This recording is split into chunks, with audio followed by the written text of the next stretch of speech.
वंशी विभूषित करान्नवनीरदाभा पीताम्बराधरोष्ठा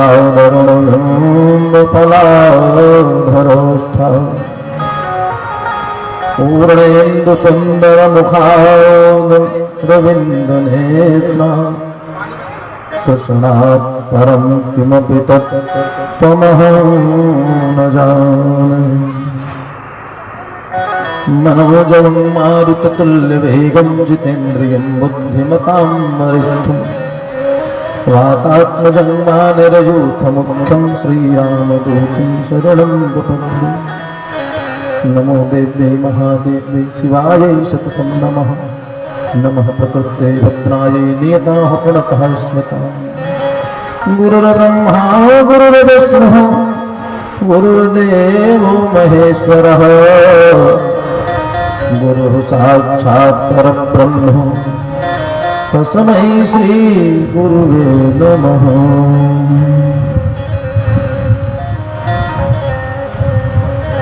क्या छवि सांवरे मोहन की चित जात चला हटके हटके। बलिहारी है चंद्र छटा मुख की सतचंद फिरे भटके भटके। बनमाल की सुंदर लटकन में ऋतुराज रहे लटके लटके। ऋतुराज रहे लटके लटके। मुस्कान छटा छलकाते रहो जिसे पान करूं गटके गटके। जिसे पान करूं गटके गटके। ब्रजोपवन गोपी सुमन श्री राधा मकरंद। ब्रजवासी तरुवर सकल मधुकर श्री नंदन। हे पार्थ के सारथी तुम कह कोटि प्रणाम।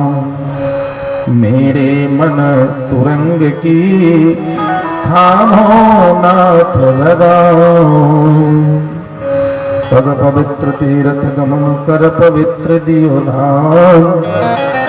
मुख पवित्र तब होते हैं जो बोलो राधे श्याम। प्रेम से बोलो भागवत भगवान की जय।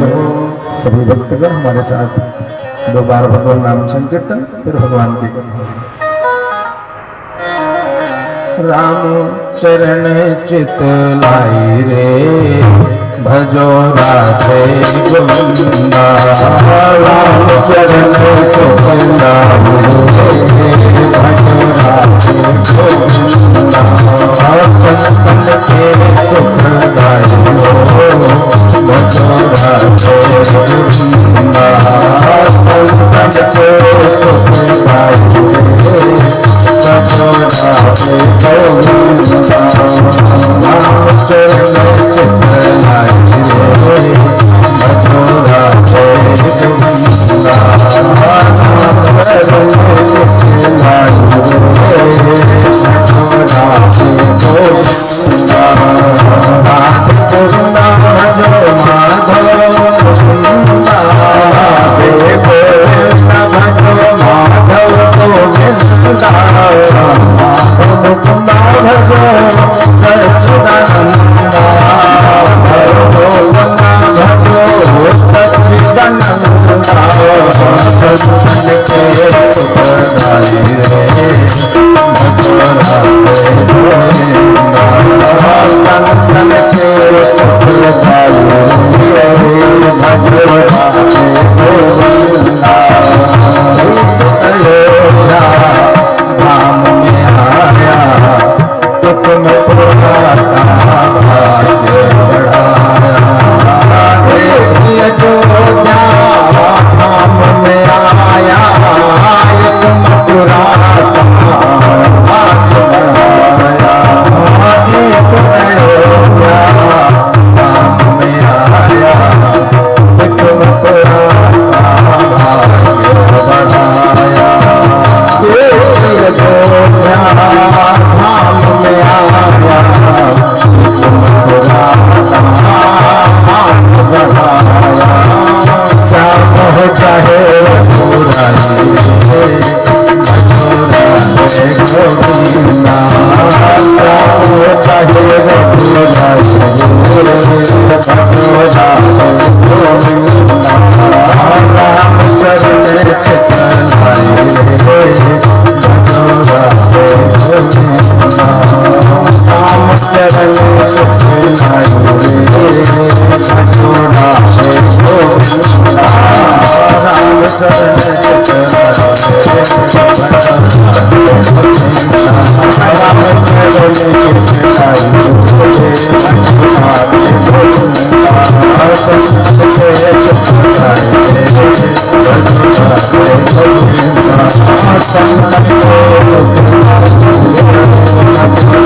भगवान की अनंतानंत ब्रह्मांड नायक योगेश्वर परमेश्वर वृंदावनेश्वर नंद नंदन यशोदानंदन श्री बालकृष्ण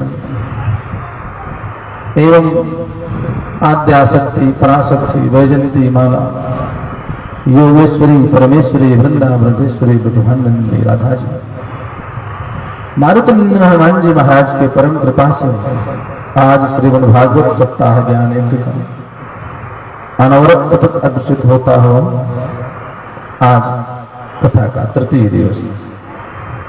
तृतीय दिवस के परम पवित्र में पावन समय में हम सभी राग और सुभक्तगण भगवान कृष्ण रूपी यमुना में डुबकी लगाने के लिए समवेत रूप से एकीभूत हैं। सभी भैया की मना स्थिति युगल सरकार भगवान श्री राधा कृष्ण के चरणारविंद की ओर। कल की कथा जहां पर विराम ठीक उसी की आगे की कथा। पदम मुखम दक्षिण कूलयास्ते महाराज परीक्षित और सभी संत जन भगवती गंगा के दक्षिणी तट पर उत्तर दिशा की ओर मुख करके विराजमान पूज्यपाद सुखदेव जी कथा सुन करा रहे हैं।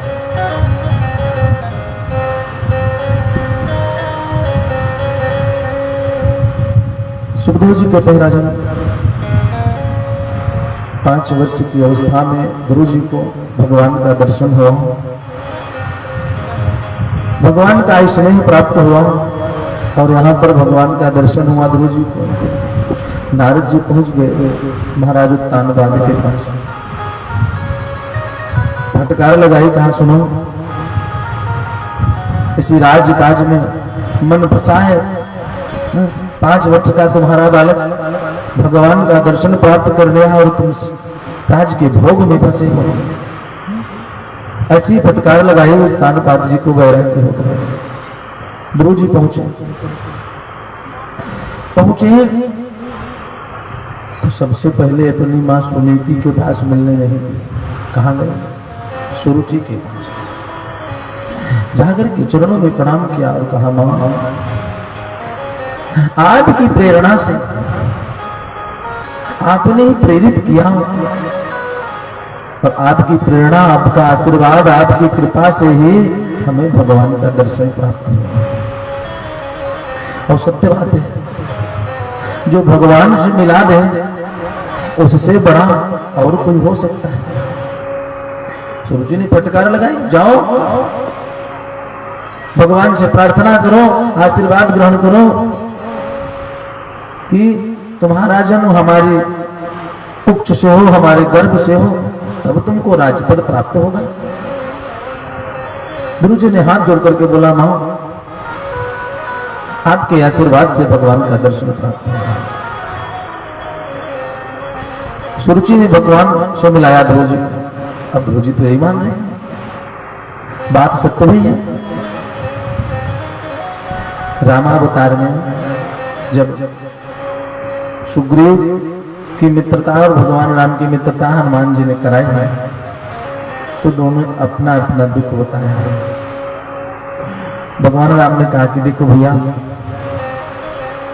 अब से हम आप मित्र हो गए तो आपका दुख हमारा है, हमारा दुख आपका है। प्रभु श्री राम ने पूछा कि सुग्रीव बताओ क्या तकलीफ है तुमको, क्या दुख है? सुग्रीव ने कहा कि भैया क्या बताऊं, हमारे पत्नी का, बच्चों का, संपत्ति का सबका हरण कर लिया बाली ने। हमारा दुश्मन है, विरोधी है, हर क्षण अहित सोचता रहता है। किसी प्रकार से हमको हमारा परिवार राज्य मिल जाता प्रभु, ऐसी कृपा करो हे मित्र, ऐसे कुछ सहायता करो।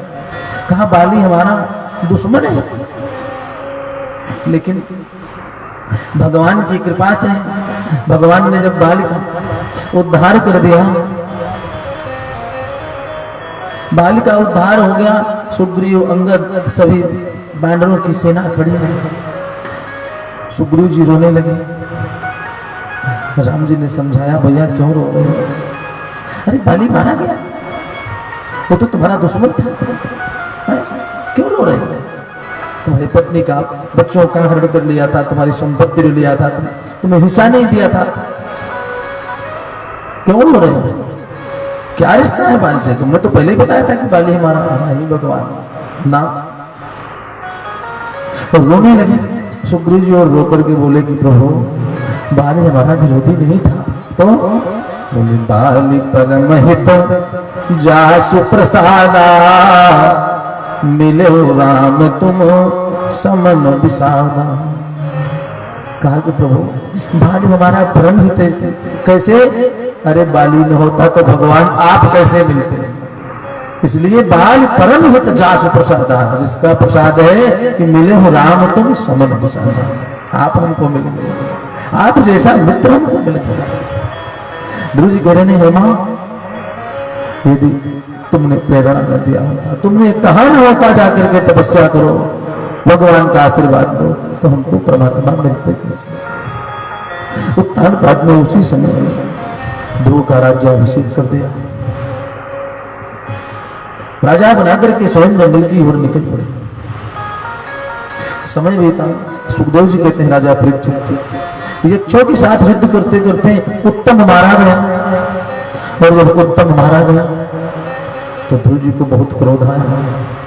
हमारे भाई को वध कर दिया यक्षों ने। सेना लेकर के पहुंच गए, यक्षों से युद्ध करने लगे और बहुत से यक्षों का संहार कर दिया। सुखदेव जी ने कहा, राजा जब ध्रुव जी ने यक्षों का संहार कर दिया तो राजा परीक्षित ने प्रश्न कर दिया, गुरुदेव जी की बात बताओ। अरे भगवान का दर्शन प्राप्त हो गया था ध्रुव जी को, तो मन में क्रोध कैसे आ गया? हिंसा करने का विचार मन में कैसे आ गया? ध्रुव जी ये क्यों करने लगे? सुखदेव जी ने कहा, राजन ध्यान से सुन, भगवान का दर्शन जरूर मिला था ध्रुव जी को, परंतु जीवन में सत्संग की कमी रह गई थी। सत्संग की कमी रह गई थी, इसीलिए विवेक कार्य नहीं कर रहा था। सुतदारायरु लक्ष्मी पापियों के घर हो, संत समागम हरि कथा तुलसी दुर्लभ दो। भगवान की कथा और संतों का सुन। सुखदेव जी ने कहा, राजन ध्रुव के जीवन में सत्संग की कमी थी, और बिना सत्संग के जीवन सतमार्ग की ओर नहीं चल सकता। इसलिए ध्रुव जी क्रोध में आकर के बहुत यक्षों का संहार कर दिए। सत्संग नहीं था जीवन में, और सत्संग की महिमा कर्मकांड से कई ज्यादा बड़ी है। एक बार विश्वामित्र जी बड़े तपस्वी संत हैं, तो क्षत्रिय परिवार से, परंतु इतने तपस्वी संत हैं, भगवान की बड़ी कृपा है। एक बार विश्वामित्र जी बक्सर बिहार से चल करके आए, वशिष्ठ जी के आश्रम पर पहुंचे। वशिष्ठ जी ने देखा, विश्वामित्र जी आए हैं, खूब सत्कार किया, स्वागत किया, आसन पर बिठाया, जलपान कराया, अतिथि सत्कार किया। कुछ देर आपस में बातचीत हुई। विश्वामित्र ने कहा, महाराज आपसे मिलने की इच्छा हुई, सो मैं चला आया। अच्छा, कोई बात नहीं, आप चले आए, कोई बात नहीं। तो विश्वामित्र ने कहा कि आप जैसे संत से मिलने आए, 1 वर्ष की तपस्या का जो फल होता है, विश्वामित्र ने कहा वशिष्ठ जी से कि महाराज 1 वर्ष की तपस्या का जो फल है उसको मैं संकल्प करके आपके चरणों में समर्पित करता हूं, आप इसको दक्षिणा स्वरूप स्वीकार करें। 1 वर्ष की तपस्या का फल वशिष्ठ जी को विश्वामित्र ने दे दिया। कुछ दिन बीता, वशिष्ठ जी भी विश्वामित्र से मिलने गए। विश्वामित्र ने खूब सम्मान किया, आओ भगत की। और जब वशिष्ठ जी चलने लगे तो कहा कि महाराज आप संत से मिलने हैं, हम अपनी क्षण भर की सत्संग का जो पुण्य है, वशिष्ठ जी ने कहा कि क्षण भर के सत्संग का पुण्य है वो हम आपको दक्षिणा स्वरूप समर्पित करते हैं।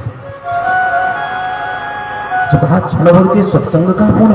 तब तो विश्वामित्र जी ने सोचा बताओ हमारा अपमान कर रहे हैं, हम मांग थोड़ी रहे हैं, हमने अपनी 1 वर्ष की तपस्या आपको समर्पित कर दी, उसके बदले में कुछ मांग थोड़ी ना।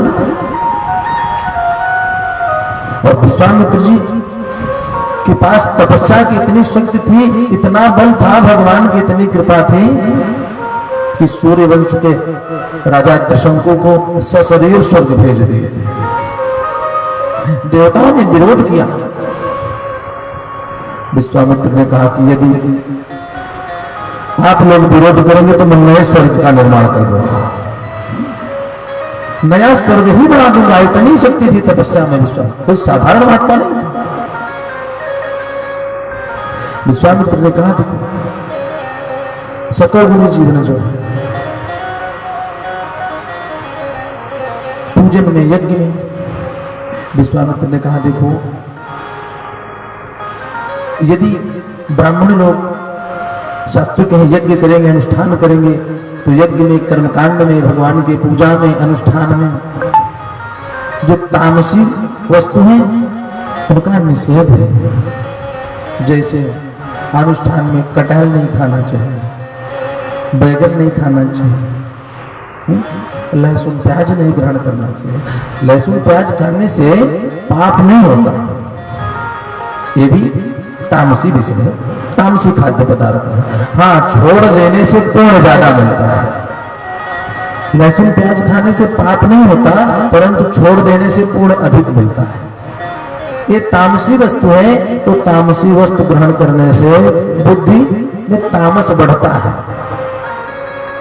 और अनुष्ठान पूजा पाठ सतोगुण का विषय है, इसलिए तामसी वस्तुओं का ग्रहण करना निषेध है। हमारे वैष्णव संप्रदाय में लहसुन प्याज इसलिए वर्जित है कि तामस वस्तु ग्रहण करने से बुद्धि तामसी हो जाएगी, सतोगुण कम हो जाएगा। और क्या वर्जित है? कटहल, बैगन। क्यों? क्योंकि गरिष्ठ अन्न होते हैं, गरिष्ठ वस्तु है। तो गरिष्ठ वस्तु ग्रहण करने से अजीर्णता बढ़ती है शरीर में। जो शरीर स्वस्थ नहीं रहेगा तो मन प्रसन्न नहीं होगा, तो मन प्रसन्न नहीं होगा तो भक्ति में लग नहीं सकता। पूजा तो एकाग्रता का विषय है, इसीलिए वर्जित करते हैं। और कटहल जो फल है ये ब्रह्मा की सृष्टि का विषय नहीं है। कटहल के वृक्ष को विश्वामित्र ने बनाया, ब्रह्मा जी की सृष्टि का विषय नहीं। यही नहीं, गाय जो है, गौ माता, ये ब्रह्मा की सृष्टि की मां। गाय का दूध दूध नहीं होता, अमृत होता है। और भैंस को विश्वामित्र ने बनाया, तो ब्रह्मा की सृष्टि का नहीं है। नारियल, इसको विश्वामित्र ने बनाया। कटहल, इसको विश्वामित्र ने बनाया। जो स्वाद तामसी जीवों को मांस भक्षण में मिलता है, वही अनुभूति कटहल खाने में मिल जाएगी सतोगुण। इसलिए कटहल को वर्जित कर दिया गया अनुष्ठान में। गरिष्ठ बड़े तपस्वी संत थे विश्वामित्र जी। वशिष्ठ जी ने कहा क्षण भर की सत्संग का, जो क्षण भर की सत्संग का जो पुण्य है वो मैं आपको समर्पित करता हूं। विश्वामित्र जी ने कहा महाराज देखिए, आप अपमान मत करिए हमारा, हम आपसे कुछ मांग थोड़े रहे। कहा नहीं भैया, आप समझ नहीं रहे, क्षण भर के सत्संग का क्या लाभ है। अब दोनों ऋषियों में विवाद हो गया। जब विवाद हो गया, विवाद होते होते इतना विवाद बढ़ गया कि दोनों ऋषि पहुंच गए कहां? शेषनाग के पास। शेषनाग के पास पहुंचे, कहा कि बताओ, 1 वर्ष की तपस्या बड़ी है कि क्षण भर का सत्संग बड़ा है। अब शेषनाग ने सोचा कि यदि सच सच बता देता हूं तो विश्वामित्र जी नाराज हो जाएंगे और कहीं हमको श्राप न दे दे। शेषनाग ने कहा महाराज क्या बताऊं, पृथ्वी का पूरा भार हमारे सिर पर है, इसलिए अभी मैं बता नहीं पा रहा हूं। थोड़ी देर ही पृथ्वी का भार थामो, सहन करो और मैं खाली हो जाऊं, तब बताऊं आप लोगों को क्या बड़ा है। विश्वामित्र ने अपनी 1 वर्ष की तपस्या का पुण्य लगा करके पृथ्वी को रोका, और जो ही शेषनाग ने सर को हटाया पृथ्वी डगमगाने लगी। शेषनाग ने पुनः रोका, फिर वशिष्ठ जी ने अपने क्षण भर के सत्संग का पुण्य लगा करके रोका। शेषनाग जी बाहर आए। विश्वामित्र ने कहा कि महाराज अब बताओ, सत्संग बड़ा है कि तपस्या? शेषनाग ने कहा महाराज बताने को क्या रह गया है, आपकी 1 वर्ष की तपस्या का फल पृथ्वी के भार को सहन नहीं कर पाया, और क्षण भर का सत्संग जो है पृथ्वी के भार को रोक ले। सुखदेव जी कहते राजा परीक्षित, ध्रुव जी के जीवन में सत्संग नहीं था, इसलिए विचार नहीं कर पाए और यक्षों का संहार किया। युद्ध करते समय वहां पर मनु महाराज प्रकट हुए। यथा मनुरवो भगवान प्रतीक्षता, मनु जी प्रकट हो गए और प्रकट होकर के ध्रुव जी को खूब समझाए। धैर्य बधाया, कहा पुत्र, जिस बहाने जिसकी मृत्यु है, जिसको जाना है वो जाएगा। क्रोध करके जीवों की हत्या कर देना ये ठीक नहीं है। 30,000 वर्ष तक ध्रुव जी ने शासन किया, और अंत में जब काल आया, अब तो चलना है। काल ने कहा कि महाराज आपको चलना होगा। ध्रुव जी ने कहा मैं काल के वशी हूं तो करके जाऊंगा। हाँ हाँ, काल किसी को छोड़ता नहीं, आपको तो हमारे साथ चलना पड़ेगा। सुखदेव जी कहते हैं राजन, ध्रुव जी ने कहा कि पहले हमारी माता जी को ले चलो, हमारी माँ को ले चलो। काल ने कहा ध्रुव, जिस माँ को आप जैसा सत्संगी पुत्र प्राप्त हो, उस माँ की सदगति रुक नहीं सकी। उसको तो सदगति भगवान के पास जाना है, उसको तो परमात्मा के पास जाना ही जाना है। दिखाओ देखो आपकी माँ का विमान पहले जा रहा है। ध्रुव ने अपना दाहिना पैर काल पर रखा और विमान पर आरूढ़ होकर के भगवान के धाम को प्राप्त किए, और आज भी ध्रुव तारा के रूप में अमर हो गए। भक्तवत्सल भगवान की।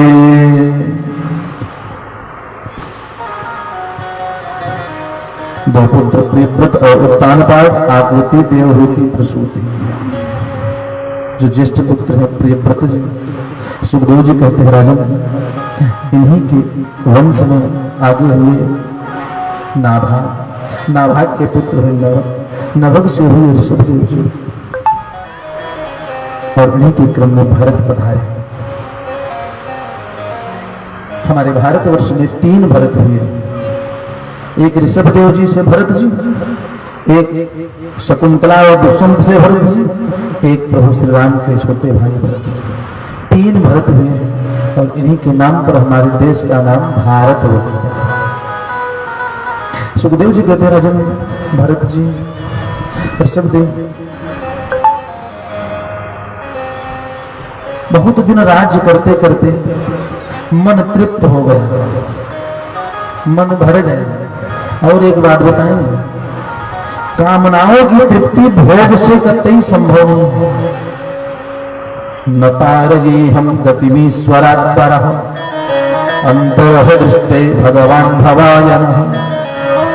कामनाओं की तृप्ति कभी भोग से संभव नहीं है। जितना आप भोग में लिप्त होते जाएंगे, मन की कामना उतने बढ़ती जाएगी, उतने भोग विलास बढ़ता जाएगा, और आगे भावनाएं आपकी बढ़ती जाएंगी, तृप्ति कभी नहीं मिलेगी। कामनाओं को तो रोक करके योग में मन लगा, तभी सदगति संभव है। जब राज्य कार्य से मन भर गया, उब गया, नहीं अब इसमें नहीं रहना है, तो सब छोड़ करके भरत जी पहुंचे कहा, गंडकी नदी के किनारे नेपाल में जो आज बहती है। पहले सब भारत देश हुआ करता, ये सब भारत ही वर्ष था, आज भी छोटे छोटे देश बन गए। और यही नहीं, जम्बू द्वीप है हमारा, जम्बू द्वीप में लगभग 134 या 35 देश है। पूरा द्वीप जो होता था भारतवर्ष कहा जाता है, जो आज छोटे छोटे देश हैं। गंडकी नदी के किनारे पहुंचे भरत जी, एक छोटी सी कुटिया बनाई। ये सोच करके घर से आए थे कि अब दोबारा लौट करके राज्य में नहीं फंसने जाएंगे। क्या करेंगे, इतने दिन भोग कर लिया, राज्य काज में रहा, अब तो भगवान का भजन करना है बस। कुटिया बना लिए गंडकी नदी के किनारे, उसी में निवास करने लगे। दिन भर भजन करते, पूजा करते, प्रातः काल, दोपहर, सायं तीनों समय संध्या करते। संध्या पूजन करते, भगवान को स्नान कराना, पूजन करना, यही कार्य था बस। दिन भर भजन करते, जो कुछ मिल जाए वही ग्रहण कर ले, नहीं तो भगवान का प्रसाद मान करके जीवन व्यतीत कर ले। सुखदेव जी कहते हैं राजा परीक्षित खूब आनंद आ रहा है। तपस्या करते करते 1 वर्ष 2 वर्ष बीत गए, 3 वर्ष बीत गए, आनंद की खूब अनुभूति हो रही है। परंतु देखिए माया में मन फंसा। दोपहर के समय व्रत जी बैठ करके माला जाप कर रहे थे, तभी नदी में पानी पीने के लिए हिरण का झुंड आया। हिरण का झुंड आया, पानी पी रहा था नदी में, पूरा तृप्त नहीं हुआ था, तभी जंगल में शेर की दहाड़ सुनाई पड़ी। शेर ने खूब जोर से दहाड़ लगाई तो हिरण डर के मारे भगे, कुछ इधर कुछ उधर, कुछ छलांग लगा दिए, अपने अपने प्राणों को बचा करके भगे। और उन्हीं हिरण के झुंड में एक हिरणी थी, वो गर्भवती थी, प्रसव होना था। उसने छलांग लगाई, जोर से जा करके दूर गई, प्राण पखेरु तो उड़ गए, लेकिन जल में ही प्रसव हो गया। बच्चा जल में गिरा और छटपटाने लगा। ऋषभ देव जी कुटिया के सामने बैठ करके माला जप कर रहे थे, भजन कर रहे थे, देखा तो अबोध बालक छटपटा रहा है जल में, रहा नहीं गया, जीव को बचाना परम कर्तव्य। दौड़ करके गए, बच्चे को उठा लिया, गोदी में लाए, साफ किए, अपने समीप रखिए। अब और कोई तो सहारा था नहीं, उस छोटे से मृग शावक का कोई सहारा नहीं था। भरत जी ने कहा अब इसको छोड़ना ठीक नहीं है, जंगल के जीव जंतु इसको खा जाएंगे, थोड़ा बड़ा हो जाए तब छोड़ दें। तो अबोध बालक उसी को जो कुछ रहता है आप स्वयं ग्रहण करते, उसको भी खिलाते। समय बीता, 1 दिन 2 दिन 4 दिन 10 दिन महीनों बीत गए। अब धीरे धीरे प्रीति उस बच्चे में भरत जी की बढ़ने लगी। प्रीति बढ़ते बढ़ते अब जो 3 टाइम संध्या पूजन करते थे वो 1 टाइम कम हो गया, अब 2 टाइम करते हैं। शेष समय उसी बच्चे को खिलाने में, सेवा करने में लगे। धीरे धीरे 6 महीने बीत गए, जो 2 टाइम करते थे 1 टाइम हो गया, सुबह पूजन करने, दिन भर उसी के साथ खेलें। सब छोड़ करके आए थे भजन करने और हिरण के बच्चे में मन फंस गए। और जो 1 टाइम भी करते थे वो छूट गया, दिन भर उसी के साथ खेला करते, कुटिया में उसी के साथ खेलते खेलते हिरण का बच्चा बड़ा हो। अब ऐसा समय आ गया भरत जी का कि उसको अगर 1 क्षण न देखे हिरण के बच्चे को तो मन में छटपटाहट होने लगी, व्याकुलता बढ़ जाए, व्याकुल होकर के इधर उधर इधर उधर उसको देखने लगे। परिणाम क्या हुआ, जब वह बच्चा बड़ा हुआ और अपने प्रजाति के लोगों को देखा जंगल की ओर इधर उधर भटकते हुए, तो उनमें जाकर के मिल गया, और मिल गया तो जंगल की ओर भटक गया।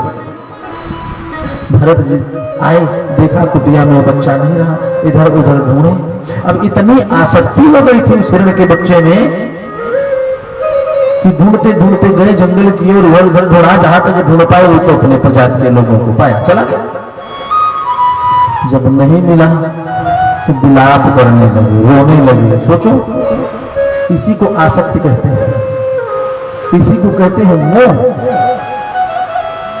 बच्चे में प्रीति हो गई, वो भी हिरण के बच्चे। और क्या परिणाम हुआ, उसी के मोह में विलाप करते करते शोक हुआ, और शोक हुआ तो भरत जी ने अपने प्राण को त्याग दिया। प्राण को तो त्याग दिया, लेकिन शास्त्रों में लिखा है अंतमति स्वगति। अंत समय में जैसी मति बुद्धि जहां जाकर के लग जाती है वैसे गति प्राप्त होती है। परिणाम, दूसरे जन्म में हिरण बन गए। दूसरा जब जन्म हुआ तो भरत जी हिरण बन गए। बताइए, मन जाकर के हिरण के बच्चे में और हिरण बन गए। इसीलिए कहा जाता है कि अभ्यास करो, अभ्यास से मन को भगवान में जोड़ो।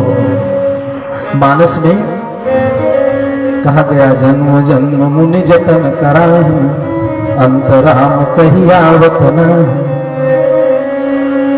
अच्छा, कुछ लोग अर्थ लगाते हैं इसका, जन्म जन्म मुनि जतन कराहि, अंतराम कही आवत नहीं। यही अर्थ लगाते हैं कि जन्म जन्म मंत्र ऋषि तपस्वी ज्ञानी लोग यत्न करते हैं, पूजा पाठ करते हैं, अंत में राम शब्द नहीं निकलता। ये बात नहीं है, ऐसा नहीं है। जन्म जन्म मुनि जतन कराहि, जब चिंतन आपका पक्का होगा, अभ्यास पक्का होगा, प्रीति पक्की होगी, लगन सच्ची होगी, तो भगवान क्यों नहीं मिलेंगे।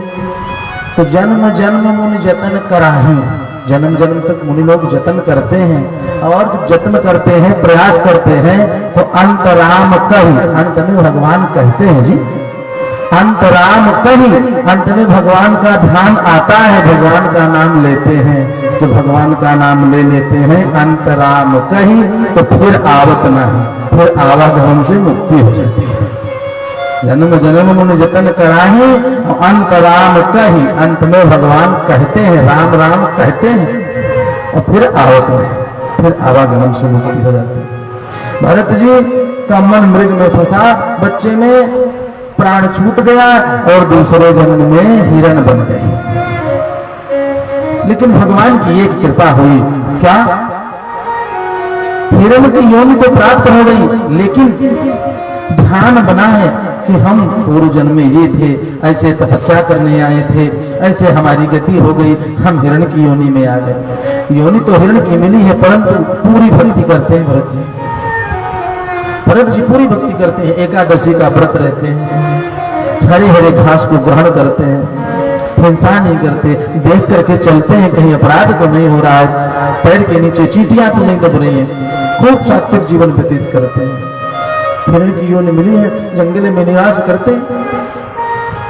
समय बीतता गया, एक दिन भरत जी ने देखा कि जंगल में जोर से आग लगी थी। पहुंचे तो कहा कि जब तक ये शरीर बदलेगी नहीं, तब तक हमारी मुक्ति संभव नहीं है, तो इस शरीर को बदलना भी जरूरी है। जाकर के जानबूझ के उसे अग्नि में कूद गए। अग्नि में कूद पड़े तो अग्नि के पास जुड़ जाएगा तो जलाएगी तो वही, जल गया शरीर। और अब की बार भगवान ने कृपा कर दी, एक ब्राह्मण कुल में भरत जी का जन्म हुआ, एक ब्राह्मण परिवार में जन्म हुआ। अब की बार भी भगवान की ऐसी कृपा की पूरी अनुभूति बनी है। सब वृत्तांत याद है कि हम पूर्व जन्म में क्या थे, फिर हिरण बन गए, अब की बार ब्राह्मण कुल में जन्म हुआ। भरत जी ने संकल्प कर लिया कि अब हम बोलेंगे नहीं, केवल मन से कर्म से भगवान का चिंतन करेंगे, बोलबा ही नहीं करेंगे। तो पंडित जी के यहाँ जन्म हुआ तो महाराज विद्वान पुरुष थे, कुंडली बनाई, देखा, अरे ग्रहों का अध्ययन किया तो कहा वाह, ये बालक तो बड़ा विद्वान होगा। बहुत प्रसन्न हुए। समय बीतता गया। भरत जी के 4 भाई और थे, 5वें में भरत जी जब बड़े हुए, यज्ञोपवीत आदि संस्कार हुआ, ब्राह्मण के अनुसार यज्ञोपवीत हुआ। पंडित जी ने कहा कि हमारा बेटा बहुत ही धर्मशील संपन्न होगा, ज्ञानी पुरुष होगा, विद्वान होगा। भरत जी को तो सब याद है, बड़े हुए कुछ बोलबे न करें, बहुत पूछा जाए, बुलाया जाए तो एकाध शब्द बोल दे, बाकी मौन रहे। पिताजी ने कहा तुम जड़ हो, तुम जड़ हो। और भरत जी का नाम भरत से हो गया जड़ भरत, बोले ना, तब से हो गए जड़ भरत। बड़े हुए, पिताजी को चिंता होने लगी कि हमारे न रहने पर इनका क्या होगा, हमारे न रहने पर इनका क्या होगा। इसी चिंता में पिताजी का समय पूरा हुआ और शरीर छूट गई। जब शरीर छूट गई तो भरत जी का कोई आसरा नहीं, वो भाइयों के साथ रहते। भाइयों ने कहा देखो, यदि घर में रहना है, भोजन करना है तो काम करना पड़ेगा, बिना काम किए भोजन नहीं हो सकता। घर में रहना है तो आपको काम करना ही पड़ेगा। सुखदेव जी कहते राजा परीक्षित, भरत जी कुछ बोले नहीं, मौन होकर के सुन रहे थे। भाइयों ने घर से निकाल दिया, जाओ चले जाओ, यहां रहने की कोई जरूरत नहीं। भरत जी ने कहा देखो, जड़ चेतन जड़ जीवम सकल राममय जान, सब में भगवान का दर्शन करते हुए भरत जी घर छोड़ करके चले गए और आए। जड़ थी, पेड़ की विशाल काय, जड़ उसी पर बैठे, अवधूत वेश, जने ऊपरने हैं, वस्त्र पेटे बैठे, चिंतन कर रहे भगवान। परमात्मा जो करेंगे सो ठीक करेंगे, भगवान को इसी में खुशी है तो हमको ला करके हम बैठा दिए। सुखदेव जी कहते राजा परीक्षित, जब भरत जी बैठ करके पेड़ की जड़ पर चिंतन कर रहे थे, भगवान ने जो किया सो अच्छा किया, बढ़िया कर दिया। उसी समय सिंधु सौवीर देश के राजा हैं रघुगण, पालकी पर आरूढ़ होकर के भगवान कपिल मुनि के आश्रम पर जा रहे थे सांख्य शास्त्र का उपदेश श्रवण करने के लिए। और रास्ते में पालकी में 4 लोग लगते हैं, एक कुम्हार बीमार पड़ गया, एक कुम्हार बीमार पड़ गया। सुखदेव जी कहते हैं राजन, पालकी को रख दिया कुम्हारों ने, और रघुगण ने कहा सुनो, जाओ दूसरे व्यक्ति का, दूसरे आदमी का प्रबंध करके लाओ और हमको जल्दी से ले चलो, सांख्य शास्त्र का उपदेश श्रवण करना है। अब तीनों कुम्हार बेचारे ढूंढते ढूंढते पहुंचे कहां, जहां पर जड़भरत जी बैठे थे।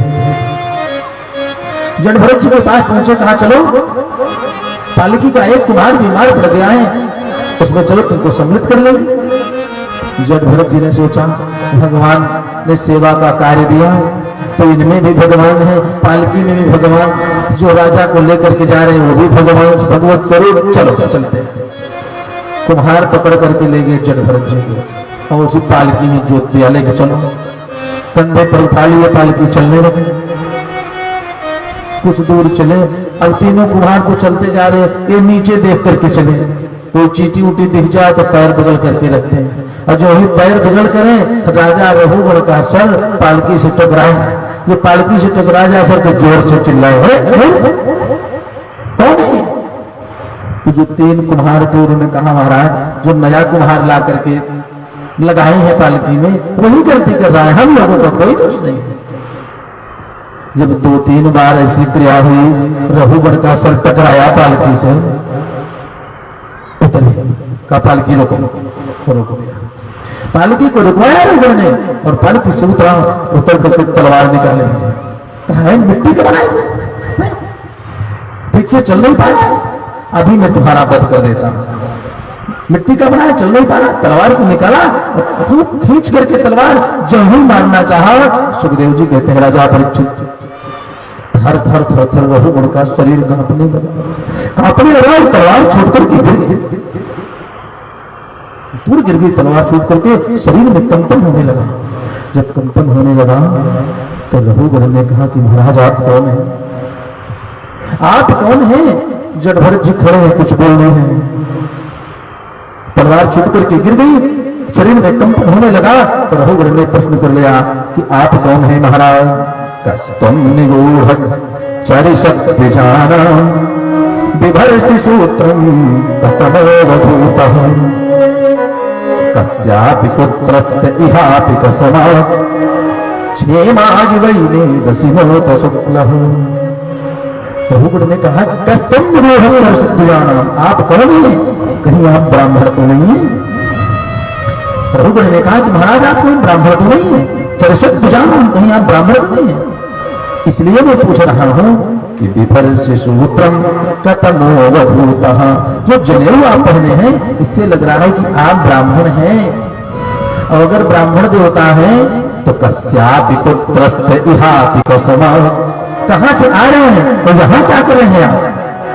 कहीं हे महाराज क्षेमायुवैनेदसि नोत शुक्लः, कहीं आप कपिल भगवान तो नहीं है, हमारी परीक्षा लेने चले आए?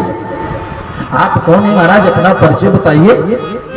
रघुगण ने जब पूछा तो जड़भरत जी कुछ नहीं बोले, अभी चुप है, मैं बोलूंगा नहीं, इस दुष्ट से कौन बात करे। जड़भरत जी नहीं बोले, तब की बार रघुगण फिर बोल पड़ा, सुनो महाराज आप अपना परिचय बताओ। परिचय मैं इसलिए पूछ रहा हूं कि मैं आज तक किसी से उनको डर नहीं लगा। रघुगण ने कहा कि महाराज आज तक मैं किसी से डरा ही नहीं हूं। किससे नहीं डरता हूं? नाहं विशंके सुरराज वज्जान न त्रयच्छ शूलां निर्वस्य दण्डात् नाग्निर्क सोमां नीलवित्रपास्त्रां शंके भृशं ब्रह्मकुलामानः शंके भृशं ब्रह्मकुलामानः। रघुवर ने कहा कि ना हम शंके सुरराज वज्रान, अरे मुझे देवराज इंद्र का वज्र है ना उससे नहीं डरता हूं। ना हम शंके सुरराज वज्रान, देवराज इंद्र के वज्र का हमको कोई डर ही नहीं है। तो यही नहीं, न त्रयच्छ शूलान न यमस्य दण्डात्, मैं भगवान शंकर के त्रिशूल को नहीं डरता हूं, न यमस्य दण्डात्, मैं यमराज के दंड का हमको कोई डर है। नाग नरक सोमा नीलवित्रपास्त्रं, न शुक्र न चंद्रमा न अग्नि न पृथ्वी न वायु आकाश में किसी को नहीं होता। नाग नरक सोमा नीलवित्रपास्त्रं। हाँ, डर एक चीज से लगता है हमको, किससे? रघुवर ने कहा शंके भृशं ब्रह्मकुलावमानः, कहीं ब्राह्मण कुल का अपमान तो नहीं हो रहा है हमसे, मैं इससे डरता हूँ। तो महाराज बताइए, आप कहीं ब्राह्मण तो नहीं है? आप कहीं ब्राह्मण तो नहीं है? हमसे अपमान हो रहा है, इसीलिए हमारा शरीर कांपने लगा और तलवार छूट गई। रघुवर ने कहा महाराज अपना परिचय बताइए। इंद्र कुली समम शूल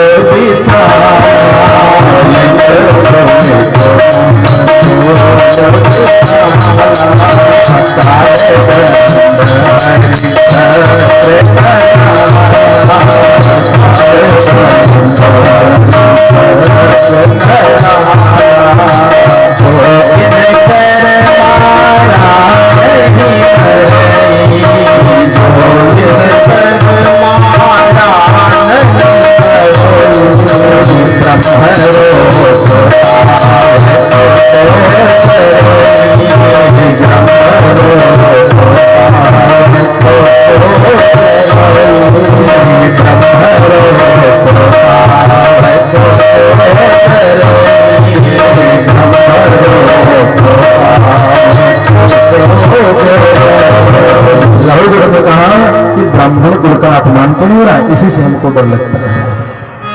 बार बार रघुवर ने पूछा तो जटभरत जी ने कहा कि अब बोलना ही पड़ेगा, अब हमको समझाना ही होगा। जटभरत जी ने कहा सुनो, क्या कह रहे थे? मिट्टी का बना हुआ, तो क्या तू सोने का बना है? तू भी तो मिट्टी का बना हुआ। मिट्टी का बना है शरीर, मिट्टी की बनी है पालकी, और इस पालकी पर आरूढ़ बना मिट्टी का राजा। सब मिट्टी ही तो है। और क्या कह रहा था तू? मैं तुम्हारा वध कर दूंगा। अरे मूर्ख, क्या हमारा वध कर देगा? अरे तुम हमको छू भी नहीं सकता। जटभरत जी ने कहा रघुवर से, तू हमको छू भी नहीं सकता, हमारा क्या वध कर देगा तू? सुखदेव जी कहते हैं राजन, जब जटभरत जी ने कहा तो हमको छू भी नहीं सकता, तो रघुवर भी पढ़ा लिखा राजा था। उसने कहा कि महाराज कैसे? कहा कि ये छू लिया मैंने, देखो आपको मैंने छू लिया। जटभरत जी ने कहा ये तो मेरी इंद्रिय है, हाथ कान नाक मुंह शरीर, इसको छू नहीं सकता। अरे मैं तो आत्मा हूं, इंद्रिय नहीं हूं, हमको तो नहीं छू सकता, वध कर सकता, हमारा वध नहीं कर सकता। तो रघुवर ने कहा महाराज एक बात बताओ, स्थालग्नितापास पयसोभितापः तस्थाप तत्तंडुलगर्भरंध्रिः। कहा महाराज सुनो, जैसे एक पात्र में जल ले लो, जल में दूध डालो, दूध में चावल डाल दो, चावल को रख करके नीचे से अग्नि प्रज्वलित करो, स्थाल अग्नितापास पयसोभितापः, अग्नि को प्रज्वलित करो तो अग्नि के ताप से वो पहले पात्र गर्म होगा, पात्र के बाद जल गर्म होगा, दूध उसमें रखा हुआ चावल गर्म होकर के खीर बन जाएगी। तो चावल तो खीर बन जाएगा किससे? अग्नि के ताप से। ठीक उसी प्रकार से आत्मा तो शरीर में है, हम इसमें चोट करेंगे तो पहले तकलीफ इंद्रिय को होगी, फिर आत्मा को तो होगी तकलीफ। महाराज जटभरत ने कहा मूर्ख, बस इतने बुद्धि तुम्हारी? अरे उसी पात्र में जल में चावल की जगह तुम पत्थर डाल दो तो क्या वो पकेगा? नहीं। कहा सुनो, आत्मा और वो पत्थर, जैसे वो पत्थर को अग्नि तपा करके भी कुछ नहीं कर सकता, वैसे जो आत्मा है वो निरवय तत्व है, सावयव तत्व नहीं है। आत्मा मर नहीं सकती, इसलिए तो हमको मार नहीं सकता। सुखदेव जी कहते हैं राजा परीक्षित, जड़वृक्ष जी ने कहा कि हमको मार नहीं सकते हैं। आत्मा निर्वय तत्व है, सावयव तत्व नहीं है। जल, चावल, अग्नि ये सावयव तत्व है। आत्मा निर्विकार है, विकार युक्त नहीं है। उसका वध करना, उसको मारना रघुगण संभव नहीं है। उसको मारा नहीं जा सकता, उसका क्षरण नहीं होता। इस प्रकार से जड़ भरत जी ने उपदेश दिया, रघुगण को साष्टांग चरणों में लेट गया। कहा महाराज सुनो, अब मैं कपिल भगवान के आश्रम पर नहीं जाऊंगा सांख्य शास्त्र श्रवण करने, अब मैं यही आपको गुरु बना करके ज्ञान ले लूंगा। महाराज आप ही हमको ज्ञान दो, मैं क्या करूं, आप ही बताओ मैं क्या करूं। जड़ भरत जी ने कहा कि रघुगण यदि कुछ करना चाहते हो तो सब अहंकार त्याग करके सेवा करो, सेवा करो है, उससे सरल उपाय और कुछ है नहीं। तो रघुगण ने कहा कि महाराज मैं तो राजा हूं, तो राजा हूं मैं कैसे सेवा करूंगा।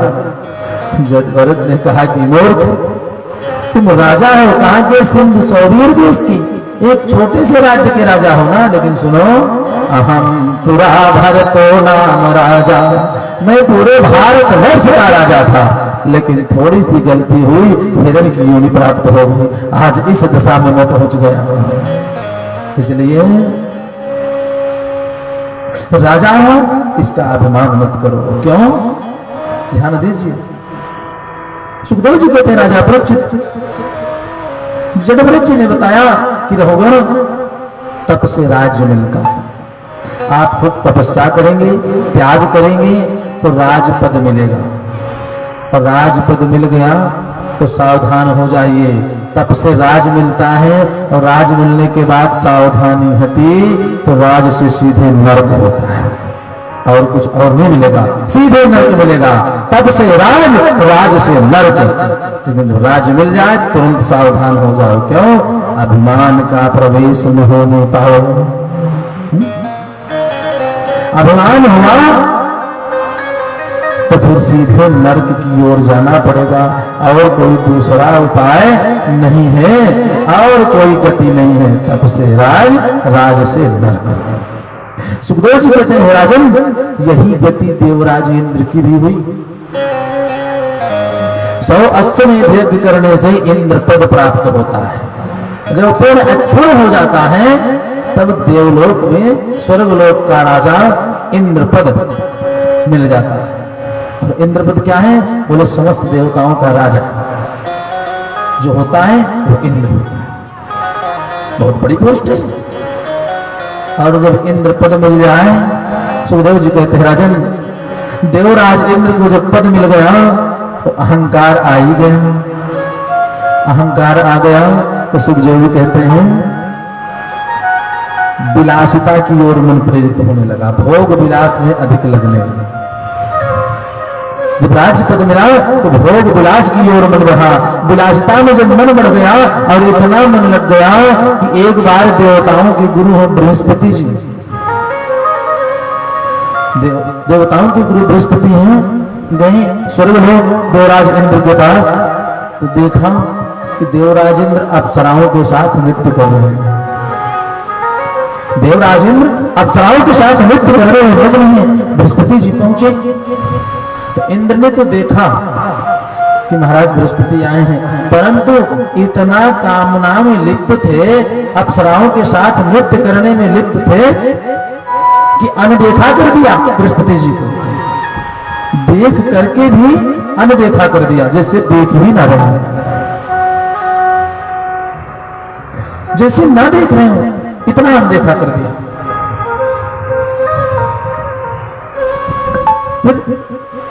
कुछ देर तो बृहस्पति जी रहे कि अब इंद्र बुलाएंगे, हमको बैठाएंगे, स्वागत करेंगे, लेकिन जब ना देखे तुम्हारे क्रोध के लौट आए, लौट करके चले आए।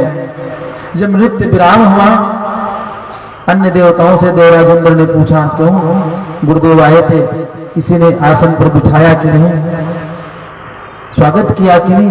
देवताओं ने कहा, महाराज हमको तो नहीं दिखाई दी। इस पर भी इंद्र ने एक बार भी नहीं कहा कि गुरुदेव का अपमान होगा। कहा कोई बात नहीं, फिर आ जाएंगे, फिर आ जाएंगे। समय बीता, जब यज्ञ कार्य करना हुआ तो देवराज इंद्र ने बृहस्पति को संदेश भेजा, महाराज यज्ञ करानी है, आ जाओ। तो बृहस्पति तो नाराज, कहा एक बार गए तो हमारा सम्मान नहीं हुआ, अब हम क्यों दोबारा चले जाएं? एक बार जब गए सम्मान नहीं हो तो दोबारा नहीं जाऊंगा, और जहां पर सम्मान न हो वहां पर कदापि नहीं जाना चाहिए। बृहस्पति ने कहा मिलेगा। इंद्र को चाहिए था कि गुरुजी नाराज हैं तो एक बार जा करके अनुनय भी नहीं कर ले कि महाराज को रात नहीं, गलती हो गई, चलिए। गए नहीं, गए नहीं, बल्कि उनकी ओर अपेक्षा कर दी। दैत्यों की पंडित जी हैं गुरुजी, विश्वरूप, उनको बुलाया, उनको बुला करके यज्ञ करवाया। कहा जाने दो, बृहस्पति जी नहीं आएंगे, कोई बात नहीं, विश्वरूप जी को बुला लिया, त्वष्टा के पुत्र हैं विश्वरूप, बुलाया। कहा महाराज आप ही पूजन कार्य करा दो, आप ही यज्ञ कराओ। यज्ञ कार्य प्रारंभ हुआ, यज्ञ कार्य प्रारंभ हुआ, आहुति प्रारंभ हुई, विश्वरूप जी हवन करा रहे थे। तो देखिए स्वभाव बस अपनी ओर आकर्षण हो ही जाता है। तो दैत्यों के पंडित जी विश्वरूप जी दैत्यों के पुरोहित हैं, बीच बीच में देवताओं के नाम से आहुति दे रहे थे और बीच में बोले दैत्याय स्वाहा, दैत्यों के नाम से भी आहुति देने लगे। ये बात जब देवराज इंद्र को पता चली कि बताओ महाराज हवन सामग्री हमारी है, हवन सामग्री हमारी, यज्ञ का खर्चा हम आहुति प्राप्त कर रहे हैं, दैत्य क्रोध में आकर के सुखदेव जी कहते हैं राजा परीक्षित विश्वरूप का वध कर दिया इन्होंने, यज्ञ कराते समय ही विश्वरूप का वध कर दिया। और विश्वरूप का वध कर दिया तो सुखदेव जी कहते हैं राजन देवराज इंद्र को ब्रह्म हत्या लग गई, ब्राह्मण का वध कर दिया बिना किसी अपराध के, ब्रह्म हत्या लग गई। जब ब्रह्म हत्या लग गई तो चारों तरफ राम राम अपराध हो गया। देवराज इंद्र बेचारे बहुत पछताए, ये तो बड़ा पाप हो गया, छोटी मोटी हत्या का श्राप नहीं, ब्रह्म हत्या का श्राप लग गया, अब इससे हम कैसे छूटे? सारे देवता देवराज इंद्र भगवान के पास ये महाराज क्या करें, ब्रह्म हत्या लग गई, इससे कैसे छुटकारा मिलेगा? भगवान ने कहा कि देखो ब्रह्म हत्या के श्राप से, ब्रह्म हत्या से मैं भी तुमको नहीं बचा सकता, ब्रह्म हत्या से हे देवराज इंद्र मैं तुमको बचा नहीं सकता, मैं ही नहीं कोई नहीं बचा सकता तुमको, ये ऐसा पाप है इससे कोई तुमको बचा नहीं पाएगा। देवराज ने कहा महाराज फिर क्या करें? भगवान ने कहा सुनो, यदि कोई ब्रह्महत्या लेना चाहे तुम्हारी कोई ब्रह्महत्या लेना चाहे तो ले सकता है, तब उसको दे सकते हो। देवराज ने कहा भगवान अच्छी वस्तु तो कोई लेने नहीं चाहता, ब्रह्महत्या कौन ले लेगा? ब्रह्म हत्या का पाप कौन ले लेगा? सबने मिलकर के विचार किया तो देखिए जो वस्तु बाजार में न बिक रही हो उसका दाम कम कर दिया जाए, अथवा उसके साथ कुछ और लाभ लगा दिया जाए तो जल्दी बिक जाती है। उसी प्रकार से भगवान ने ब्रह्महत्या को 4 भागों में बांट दिया, ब्रह्महत्या 4 भागों में बांट दी गई और उसके साथ फलांश लगा दिया गया, लाभांश, कि जो ब्रह्महत्या लेगा उसको लाभ मिलेगा। जैसे बाजार में कोई सामान न बिक रहा हो तो बता दिया जाए कि 10 रुपए के टूथपेस्ट के साथ 2 रुपए की जीभी फ्री मिलेगी आपको, तो जल्दी बिक जाएगा। वैसे ब्रह्महत्या को 4 भागों में बांटा गया और लाभांश जोड़ दिया गया। 4 लोगों को ब्रह्महत्या मिली। पहला भाग पृथ्वी को मिला, ब्रह्महत्या का पहला भाग पृथ्वी को मिला, दूसरा भाग जल को मिला, तीसरा भाग वृक्षों को मिला, चौथा भाग स्त्रियों को मिला। 4 भाग। तो पृथ्वी को मिला ब्रह्महत्या का पाप, तो लाभांश क्या मिला? ब्रह्महत्या का जो श्राप है, पाप है, उसी कारण जो पृथ्वी का भाग ऊसर हो जाता है, ये ब्रह्महत्या के श्राप के कारण होता है। लाभांश क्या मिला? फलांश। लाभांश ये मिला कि जहां पर पृथ्वी को खोदा जाएगा, गड्ढा बनाया जाएगा, वो गड्ढा धीरे धीरे धीरे धीरे स्वतः ही अपने आप भर जाएगा। ये लाभांश मिला, फलांश। दूसरा जल को मिला। जल में जो बुदबुदे होते हैं, फेन होते हैं, विकार होते हैं, ब्रह्महत्या के श्राप के कारण होते हैं। और लाभांश क्या मिला? सुखदेव जी कहते हैं राजन, लाभांश ये मिला कि धर्म कार्य में बिना जल के कोई भी धर्म कार्य पूर्ण नहीं हो सकता। जैसे पूजन में संकल्प होता है, कुछ अक्षत, जल, पुष्प, दक्षिणा, फल सब लेकर के संकल्प किया जाता है। तो कुछ भी न हो, कुछ भी न हो, दक्षिणा भी न हो, फल भी न हो, पुष्प भी न हो, कुछ भी न हो तो चलेगा।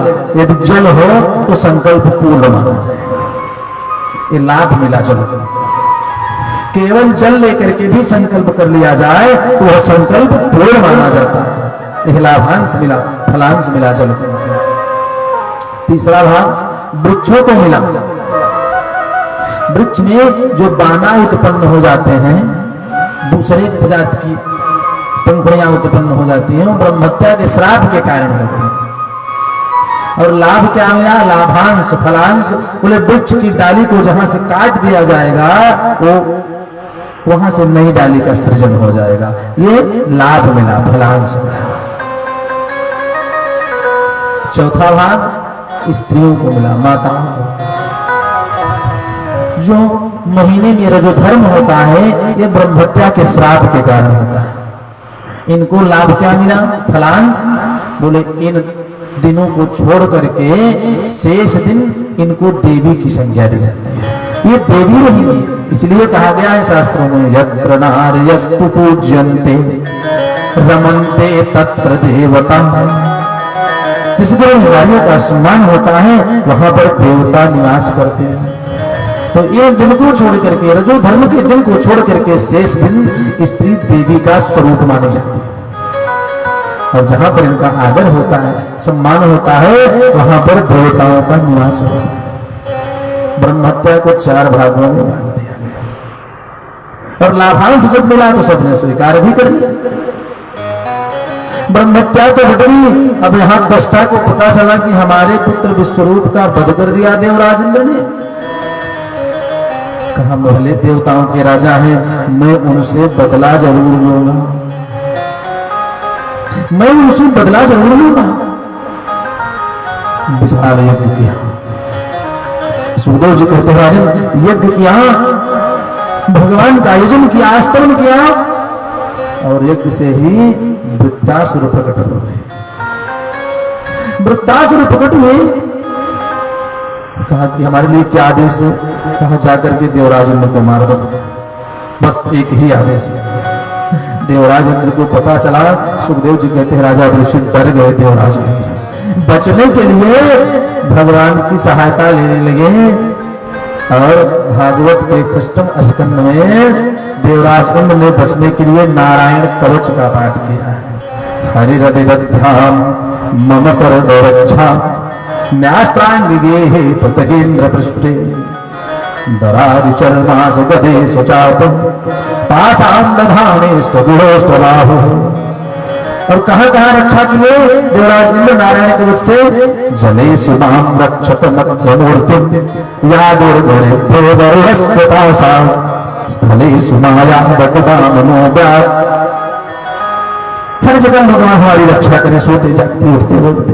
42 श्लोकों में नारायण कवच का पाठ किया। परंतु यज्ञ का प्रसाद, त्वष्टा के द्वारा उत्पन्न वृत्तासुर यज्ञ का प्रसाद। सुखदेव जी कहते हैं राजा परीक्षित, जब वृत्तासुर चला, कहा जाकर के इंद्र को मार दो। वृत्तासुर जब चला, देवराज इंद्र को पता चला कि वृत्तासुर आ रहा है, स्वर्ग लोग छोड़ करके सारे देवता भागे भागे फिरे। अब वृत्तासुर लगा छोड़ने। अब इंद्र जी देवताओं के साथ भगवान के पास, महाराज क्या करें हे प्रभु। भगवान ने कहा इसे मेरी में कोई सहायता नहीं कर सकता। अरे तुमने ब्राह्मण का वध कर दिया, मेरा ब्राह्मण को मार दिया, अब हमारे पास आया तो फिर बोले सुनो तुमको कोई बचा नहीं सकता। इंद्र अहंकार के वशीभूत होकर के तुमने निर्णय नहीं लिया और ब्राह्मण का वध कर दिया। ब्रह्महत्या के हिसाब से किसी तरीके से तुमको हमने बचाया, 4 भागों में वितरित करके ब्रह्महत्या के श्राप से हमने तुमको सुरक्षित किया। अब वृत्तासुर से मैं तुमको नहीं बचा सकता। इतने कहा महाराज फिर कहा मैं उपाय बता रहा हूं, वो कर लो। महर्षि दधीचि के पास जाओ, तपस्वी पुरुष है, तप के प्रभाव से योग के प्रभाव से उनकी हड्डी वज्र के समान मजबूत हो गई है। जाओ, यदि रक्षा हो सकती है तो उन्हीं के द्वारा। देवराज इंद्र देवताओं के सहित महाराज दधीचि के पास पहुंचे। कहा महाराज हमको बचना है। सुखदेव जी कहते राजा परीक्षित, दधीचि ने कहा कि कोई बात नहीं, हमारी शरीर यदि देवताओं किसी काम आ सकती है, अष्ट किसी काम आ सकती है तो निसंकोच इसको ले लो, मैं आपको दान करता हूं। दधीचि की हड्डी को लेकर के वज्र बनाया और वज्र लेकर के देवराज इंद्र युद्ध करने के लिए तत्पर हो गए वृत्तासुर से। सुखदेव जी कहते राजा परीक्षित वृत्तासुर से युद्ध करने के लिए देवराज इंद्र तत्पर तो हो गए, अब लड़ूंगा महात्मा दधीचि की अस्थि का वज्र बन गया। और जब युद्ध क्षेत्र में पहुंचे मन में सुनसी हो रही, इतना शक्तिशाली वृत्तासुर, मैं तो नहीं लड़ सकता इससे। जिधर देखे वृत्तासुर, सारे देवता भक्त के दूर चले जाए और जो पकड़ में आवे गोविंदाय नमो नमः। इंद्र डर के मारे कांपने लगे, इंद्र डर के मारे कांपने लगे। राम राम, अब तो हमारा वध संभव है, अब तो मैं मारा जाऊंगा। बार बार भगवान का ध्यान, प्रभु क्या करें।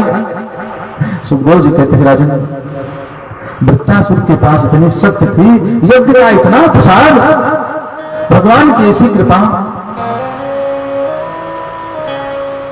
इतनी थी कि भगवान के भले दैत्य कुल से वृत्तासुर, परंतु भगवान के चरणों में इतनी प्रीति थी, युद्ध क्षेत्र में अनुभूति हुई कि प्रत्यक्ष परमात्मा आकर के दर्शन दे रहे हैं। सुखदेव जी कहते हैं राजन, युद्ध क्षेत्र में वृत्तासुर को अनुभूति हुई, अरे साक्षात परब्रह्म परमात्मा आए हैं। देवराज इंद्र वज्र लेकर के खड़े हैं, प्रहार करने के लिए वृत्तासुर आगे बढ़े तो देखा कि देवराज इंद्र के सामने भगवान चतुर्भुज रूप धारण करके आ गए, हमको दर्शन दे रहे हैं, मानो पूछ रहे हो कि वृत्तासुर बताओ कि तुमको क्या दे दूं, तुम बड़े भक्त हो, हमारे चरणों में बड़ी प्रीति है तुम्हारी, बताओ हम तुमको क्या दे दें। सुखदेव जी कहते हैं जब वृत्तासुर को अनुभूति हो कि परमात्मा समक्ष खड़े हैं, भगवान मानो कह रहे वृत्तासुर क्या चाहते हैं, तो हाथ जोड़ करके वृत्तासुर बोल रहे प्रभु मैं कुछ चाहता नहीं हूं, अरे आपने हमको दर्शन दे दिया, इससे ज्यादा क्या चाहिए, हमको कुछ नहीं चाहिए। भगवान ने कहा नहीं मेरी इच्छा है मांग लो। ध्यान से सुनो, वृत्तासुर ने जो भगवान से मांगा ऐसे ही हम सबको प्रयास करना चाहिए कि प्रभु हमें कुछ ना हो, ऐसी भक्ति दे दो जो भक्ति वृत्तासुर हो। वृत्तासुर ने कहा प्रभु वैसे तो कुछ इच्छा नहीं है, परंतु यदि देना चाहते हो तो मुझे मांग रहा हूं, उस बात पर ध्यान देकर के वही हमको वरदान रूप में दे दीजिए। प्रथम श्लोक में 4 श्लोकों में वृत्तासुर ने भगवान को अपनी बात बताई है। पहले श्लोक में वृत्तासुर ने मांगा क्या कि हे प्रभु यदि आप कुछ देना चाहते हो हमको तो दो। अहं हरे तो पादैकमूल दासानुदासो भवितास्मि भूयः मनः स्मरेता सुपतेर्गुणास्ते गृणीतवाक्कर् न करोतु कायः। वृत्तासुर ने कहा अहं हरे तो पादैकमूल, हे भगवान आप अपने चरणों का दास बनाइए, अपनी शरणागति दीजिए, मैं आपका दास। तो कैसे दास बनना चाहता हूं बोले दासानुदासो भवितास्मि भूयः। हे भगवान, मैं आपके दास का दास बनना चाहता हूँ। दासानुदासो भवितास्मि भूयः। वृत्तासुर ने कहा, प्रभु यदि आप कुछ देना चाहते हैं तो अपने दास का दास बना दीजिए बस। भगवान ने कहा, वृत्तासुर दास का दास बनना चाहते हो? क्यों? अरे भाई, डायरेक्ट क्यों दास नहीं बनना चाहते? क्यों डायरेक्ट दास नहीं बनना चाहते? हमारे दास नहीं बन जाओ। वृत्तासुर ने कहा, प्रभु नहीं, उसमें खतरा है। क्यों? कहा, अगर डायरेक्ट कनेक्शन 11,000 लाइन से जोड़ लेंगे तो बड़ा करंट मारने का खतरा है, और 440 से जोड़ेंगे तो कम खतरा है। तो मैं आपका दास डायरेक्ट नहीं बनना चाहता प्रभु। दासानुदासो भवितास्मि भूयः। आप अपने दास का दास बना लो, और ऐसा दास का दास बनाओ प्रभु, मनः स्मरेता सुपतेर्गुणास्ते गृणीत वाक्यं करोतु कायः। मन हमारा मनः स्मरेता सुपतेर्गुणास्ते, आपका गुणगान मन हमेशा करता रहे। मनः स्मरेता, स्मरण करता रहे, सुपतेर्गुणास्ते, आपके गुण का। और गृणीत वाक्यं करोतु कायः। वाणी से, मन से, कर्म से आपकी सेवा का कार्य करता रहो, आपका भजन करता रहो, मन आप में लगा रहे, और आप अपने दास का दास हमको बना लो, अगर कुछ देना चाहते हो तो। भगवान ने कहा, वृत्तासुर बात तो ठीक है, मैं दास का दास तुमको बनाऊंगा, परंतु ये बताओ और कुछ सुख मांग लो। जब मैं कह ही रहा हूं तो और कुछ मांग लो। क्यों दास का दास बनना चाहते हो? जो कुछ और मांगना चाहो मांग लो। राज्य, संपत्ति, वैभव, यश, कीर्ति, हमारा लोक मांग लो, अपना लोक तुमको प्रदान कर। वृत्तासुर ने कहा, नहीं भगवान, हमको आपका लोक नहीं चाहिए, मैं आपका लोक नहीं लूंगा। कोई सुख नहीं चाहिए, कोई साधन नहीं चाहिए, भौतिक संसाधन की जरूरत नहीं है। दूसरे श्लोक में वृत्तासुर ने कहा कि प्रभु, न नाकपृष्ठं न च पारमेष्ठं न सार्वभौमं न रसाधिपत्यं न योग सिद्धिर् न पुनर्भवं वा समंजसत्वा विरहय्यकांक्षे। न नाकपृष्ठं न च पारमेष्ठं न सार्वभौमं न रसाधिपत्यं। न यहाँ का सुख चाहिए, न आपका धाम चाहिए, न हमको किसी लोक का सुख चाहिए। न योग सिद्धि न पुनर्भवं वा, न हमको योग चाहिए, न सिद्ध चाहिए, न नवनिधि चाहिए, हमको कुछ नहीं चाहिए भगवान। भगवान ने कहा, फिर क्या चाहिए? कि आप देना चाहते हो तो दास का दास बनाओ, और कुछ देना चाहते हो तो समंजसत्वा विरहय्यकांक्षे, हमको विरह वाला प्रेम दे दो, जिसमें तड़प बनी रहे मिलने की। समंजसत्वा विरहय्यकांक्षे, विरह वेदना बनी रहे। कौन सी वेदना? बोले आपसे मिलने की आकांक्षा मन में बनी रहे, हम मिल न पाए आपसे। अब सोचिए, वृत्तासुर कह रहा है कि भगवान आपसे मिलने की जरूरत नहीं है, मिलने के लिए तड़प हो बनी रहे। समंजसत्वा विरहय्यकांक्षे, विरह वेदना बनी रहे, मन में बार बार विचार आता रहे कि भगवान से मिलेंगे, मिलने के लिए मन में बार बार प्रेम उमड़ता रहे, हम आपसे मिले, बस ऐसी विरह वेदना का प्रेम है।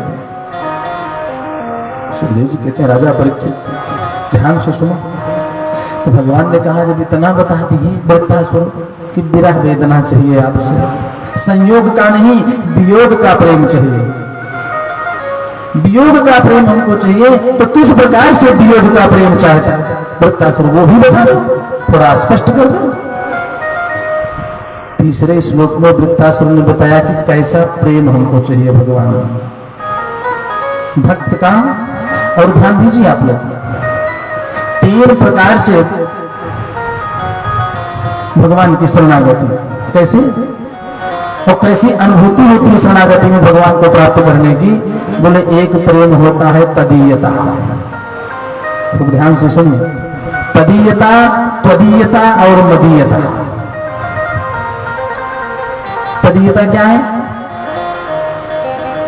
बोले, जब सब कुछ छोड़ करके जीव भगवान की भक्ति में लग जाए, एक कार्य जीवन का एक लक्ष्य हो जाए कि बस हमको भगवान को प्राप्त करना है, तो वो कौन सा प्रेम है? तदीयता का।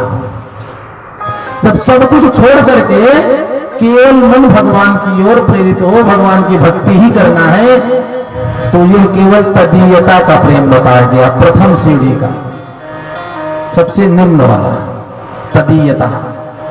और दूसरा त्वदीयता। त्वदीयता का प्रेम कौन सा है? बोले इतनी भक्ति चिंतन इतना पक्का हो जाए भगवान के प्रति कि ये दिखने लगे कि जहां देखो वहां भगवान दिखने लगे, सब परमात्मा दिखाई दे रहे, भगवान आ रहे, हम पूरा समर्पण भाव हो जाए, तो केवल है त्वदीयता, दूसरी सीढ़ी।